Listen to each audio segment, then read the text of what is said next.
En prélude au 5e sommet UA-UE qui se tiendra à partir du 29 novembre prochain à Abidjan, le sommet parlementaire de l'Union africaine et de l'Union européenne a donné le coup d'envoi ce lundi 27 novembre dans l'hémicycle ivoirien.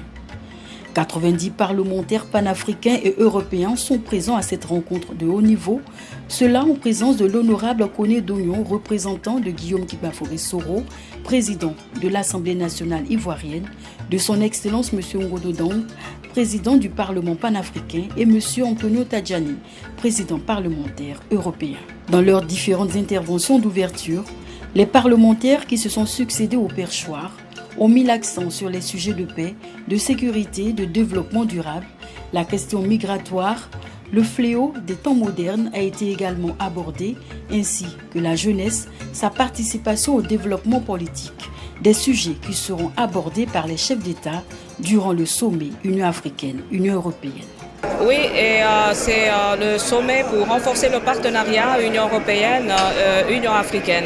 Je crois que c'est un des sommets les plus importants puisqu'en ce moment, on a besoin de changer de paradigme, surtout dans ce qui concerne les politiques à l'aide au développement. Commencer à travailler sur un partenariat renouvelé, un partenariat win-win, c'est-à-dire là où les deux côtés doivent avoir un intérêt, les deux côtés doivent avoir une vision, mais on doit aller vers une stratégie commune. C'est très important puisque les défis sont là, il faut les affronter, il faut les aborder dans un moment où nous sommes en train de passer une crise économique qui a touché les deux continents, une crise sécuritaire, une crise aussi pour ce qui concerne le phénomène migratoire à la suite de ce que nous sommes en train de vivre en Libye. Donc aujourd'hui, c'est plus que...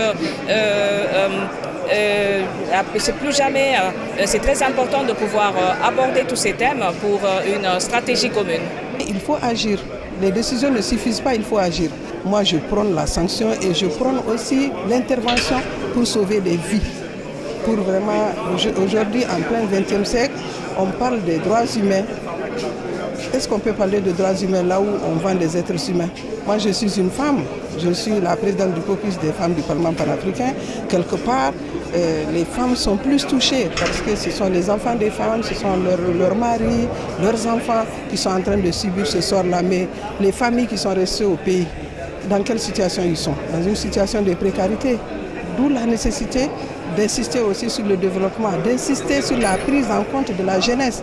Parce que si on ne s'occupe pas des jeunes, il y a un adage qui dit on ne s'occupe pas de la jeunesse s'occupera de nous. Nous, en tant que politiques, on a l'art de faire des lois, on a l'art de parler beaucoup, mais même l'application des lois concernant la jeunesse, concernant les femmes, reste à désirer. Même quand il y a des lois, ce n'est pas facile de les appliquer. Il faudrait qu'on soit plus prudent, qu'on soit vraiment aux côtés de la jeunesse et qu'on se rassure que les lois votées sont appliquées et qu'on se rassure qu'il y a des insuffisances quelque part à améliorer les lois. Au cours de ce sommet, dont le thème général est une nouvelle approche du développement dans l'extraction des ressources naturelles en Afrique, les parlementaires examineront les rapports d'évaluation de la mise en œuvre de la stratégie conjointe Afrique-Union européenne ainsi que les différents thèmes qui seront abordés au sommet des chefs d'État de l'Union africaine et de l'Union européenne.